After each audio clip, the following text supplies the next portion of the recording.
Ethics values and thinkers की, ठीक है। जीएस पेपर 4 से स्टार्ट कर रहे हैं। जीएस पेपर 4 के क्वेश्चंस की बात करेंगे। 20 क्वेश्चंस लेंगे, उसमें से 13 क्वेश्चंस होंगे, जिसमें से 8-9 क्वेश्चंस होंगे जो एथिक्स वैल्यूज पे क्वेश्चंस होंगे, और उसके बाद होंगे केस स्टडीज। ओके, सो पहला क्वेश्चन देखते हैं। पहला क्वेश्चन है, morality fills the vacuum created due to incompleteness of law. Okay, elucidate this statement by giving suitable examples. Statement क्या है? Morality fills the vacuum created due to incompleteness of law. Elucidate करना है। इलूसिडेट का मतलब क्या होता है? टू मेक समथिंग क्लियर, ठीक है, that is formally confusing. So 10 marks 150 words में इसको आंसर देंगे। सो यहाँ पे सबसे इंपॉर्टेंट ये है कि अपने को स्ट्रक्चर कैसा होना चाहिए, अप्रोच क्या होगा क्वेश्चन को सॉल्व करने का, ठीक है। तो 3 पार्ट में डिवाइड करेंगे इसको, introduction, body and conclusion, answers को। सबसे पहले तो इंट्रोड्यूस कैसे करेंगे? इंट्रोड्यूस करेंगे 3-4 लाइन में। सो इंट्रोड्यूस करेंगे by briefly defining what is morality and what is law. Body में एक्सप्लेन करेंगे कैसे, हमसे क्वेश्चन ने पूछा क्या है। क्वेश्चन ने पूछा है कि morality fills the vacuum created due to incompleteness of law, ठीक है। सो हमको उसको एक्सप्लेन करेंगे कैसे। Explain how morality fills the vacuum created due to incompleteness of law with relevant examples. क्योंकि हमसे क्वेश्चन ने मेंशन किया है एग्जांपल्स देने के लिए, तो एग्जांपल्स नहीं देंगे तो मार्क्स कटेंगे यहाँ पे, इसीलिए एग्जांपल्स बहुत जरूरी हैं, ठीक है। कॉन्स्टिट्यूशनल रिलेटेड देखेंगे, लीगल रिलेटेड देखेंगे, और बहुत सारे केसेस देखेंगे। उसके बाद हाउ, देखो ये हो गया पार्ट बॉडी का, बट हाउ कभी कभी क्या होता है, मोरालिटी फील्स तो करता है जहाँ पे लॉ काम नहीं करता, लेकिन कभी कभी क्या होता है मोरालिटी और लॉ क्या करता है, कंट्राडिक्ट करता है। तो ये भी एक तरह पार्ट है इसका, क्योंकि यहाँ पे भी अगर हमको 150 वर्ड्स में देना है तो ऐसा नहीं कि जो सिर्फ क्वेश्चन है बोला है उसके रिलेटेड कुछ भी और इम्पोर्टेंट है उसको इसको लिखना पड़ेगा।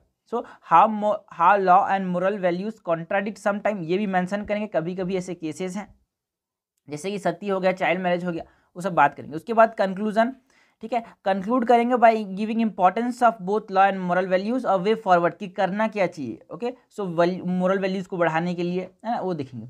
सो स्टार्ट करते हैं इंट्रोडक्शन से। इंट्रोडक्शन में हमने बात की क्या करना है, अपने को डिफाइन करना है लॉ को, मोरल को, ठीक है। So what is law? Law is a body of rule and regulation that all peoples are mandatorily obliged to adhere to. यहाँ पे एक बात ये है कि ये मैंडेटरी होता है, लॉ क्या होता है, मैंडेटरी होता है, बट मोरल्स क्या होते हैं? Morals on the other hand refers to general principles और standard of behaviours. Morals are what? They are general principles और standard of behaviour that defines human conduct within a society, but ये important है, but are not compulsory to be followed, ठीक है। Law followed compulsory है, law को follow करना compulsory है, but morals को फॉलो करना कंपलसरी नहीं है, ये इंपॉर्टेंट है, ठीक है। उसके बाद ये इंट्रोडक्शन हो गया, 2 लाइन 4 लाइन में ये खत्म हो जाएंगे। उसके बाद बात करेंगे ट्रांजिशन जोन की। इंट्रोडक्शन से हम बॉडी की तरफ जा कैसे रहे हैं, कि एक फ्लो बना रहे हैं, आंसर में क्या रहे, एक फ्लो बना रहे, जिससे एग्जामिनर को ना लगे कि सडन ट्रांजिशन हो रहा है, ऐसा नहीं लगना चाहिए। सो एक फ्लो बने, एक फ्लो बने रहने के लिए क्या करना पड़ेगा, एक लाइन है इंपॉर्टेंट है, it is impossible to govern behaviour of the person completely. It is impossible to govern behaviour of a person completely using law. So यहाँ पे कौन काम आता है इसको गवर्न करने के लिए? It is morality which ultimately guides the behaviour and action of a person in everyday life. What governs? जो मोरालिटी है वो अल्टीमेटली गाइड करता है, ठीक है। यहाँ पे हम ये भी लिख सकते हैं, तो ये हो गया, ठीक है। उसके बाद जो बॉडी होगा ना, बॉडी में हम एग्जांपल्स कोट करेंगे। ये तो एग्जांपल्स नहीं, मेन बॉडी नहीं है, मेन बॉडी तो अभी आने वाला है, बट यहाँ पे हम स्टार्ट करेंगे। ये भी एक तरह का पार्ट ही है बॉडी का, एंशिएंट टाइम में क्या है और आज के काम में क्या है, इसका रोल, ठीक है। सो एंशिएंट टाइम में हमने देखा कि बहुत सारे रेगुलेशंस थे, जो लीगल रेगुलेशंस थे एंशिएंट टाइम में, वो बहुत नेसेंट स्टेज में थे, ठीक है। जो धर्मा था which was considered as law and morality, है ना, जितने भी धर्मा थे वो धर्मा जो था वो कंसिडर्ड किया था as a law and morality. But अभी जो लिखेंगे यहाँ पे एक पॉइंट लिखेंगे कि हिंदू लॉज जो थे वो एग्जाम्पल के तौर पे Hindu laws for example was primarily derive from Vedas and Smritis which were essentially values of the people, ठीक है। और आज के ये तो एंशिएंट टाइम की बात होगी, एंड टुडे कंट्रीज में हमारे देश की बात करते हैं। So Indian constitution protect the rights of the people like freedom of expression provided under article 19, states can not take away peoples right arbitrarily, ठीक है ना। ये अपने पास क्या बोल रहा है, कॉन्स्टिट्यूशन प्रोवाइड कर रहा है क्या, प्रोटेक्शन, ठीक है। और ओल्ड में जो वेदास थे और स्मृतिस थे, यहाँ से वैल्यूज हम लेते थे। इसके बाद ये बॉडी का एक पार्ट हो गया, स्टार्टिंग का पार्ट हो गया, जो मेन बॉडी है वो ये है। मेन बॉडी में क्या लिखेंगे कि जो लॉज है, ठीक है ना, कैसे ये फुलफिल करता है, इन मॉरल्स कैसे फुलफिल करता है, क्या, इनकम्प्लीटनेस ऑफ लॉ, ठीक है।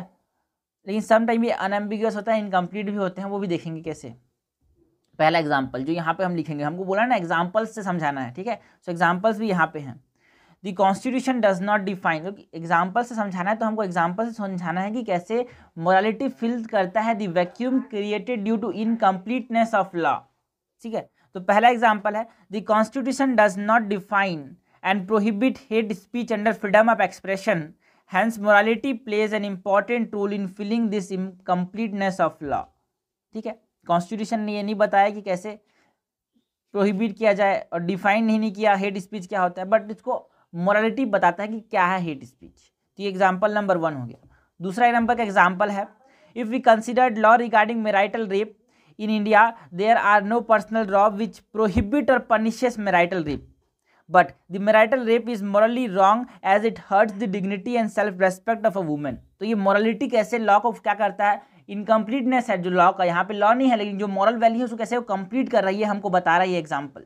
तीसरा एग्जाम्पल है, in the Indian constitution DPSP, that is directive principles of state policies and fundamental duties are not enforceable or justifiable, है ना। आप उसको एनफोर्स नहीं कर सकते, जैसे फंडामेंटल राइट्स है ना, जैसे कि है ना जस्टिफाइबल, मतलब कोर्ट में जाके आप इसको नहीं बोल सकते कि मेरा फंडामेंटल जो, जैसे हम लोग का फंडामेंटल राइट वायलेट हो गया, जैसे किसी ने राइट टू प्राइवेसी को वायलेट करे तो आप कोर्ट में जा सकते हो, उसके लिए केस लड़ सकते हो, बट ऐसा नहीं है फंडामेंटल ड्यूटीज़ के केस में। और डायरेक्टिव प्रिंसिपल्स को ऐसा नहीं कि भाई हमको एसेंशियल सोशल सर्विस प्रोवाइड करने के लिए बोला था, स्टेट को नहीं किया तो आप क्या करें, स्टेट के ऊपर केस कर दो, ऐसा भी नहीं है। So they are not enforceable in the court of law, but still it create a sense of moral obligations to the government and the peoples of the country. Okay, so ये 3 part हो गए, 3 examples हो गए, जिससे हमको ये पता चलता है कि how morality fills the vacuum that is created due to incompleteness of law. उसके बाद हमको जो हमने देखा है, क्या देखा है हमने यहाँ पे, ये हमने देखा था अप्रोच में क्या लिखा था कि हमको लिखना है कि how morality fills the vacuum created due to incompleteness of law with relevant example, ये हमने दे दिया। उसके बाद हमको ये पूछा है कि हाउ, सेकंड बॉडी का जो सेकंड पार्ट है उसमें पूछा है how law and moral values contradict some time, कैसे सम टाइम ये कंट्राडिक्ट करते हैं वो भी हमको बताना है। सो कैसे ये कंट्राडिक्ट करते हैं सम टाइम, ये भी देखते हैं। So it some time contradict, ये how law and moral values contradict some time, है ना। जैसे कि morality and law might be contradictory with each other, कैसे, for example in Indian society sati, child marriage, prohibition, widow remarriage were legal according to Hindu personal laws, but this act were immoral in character, ठीक है ना।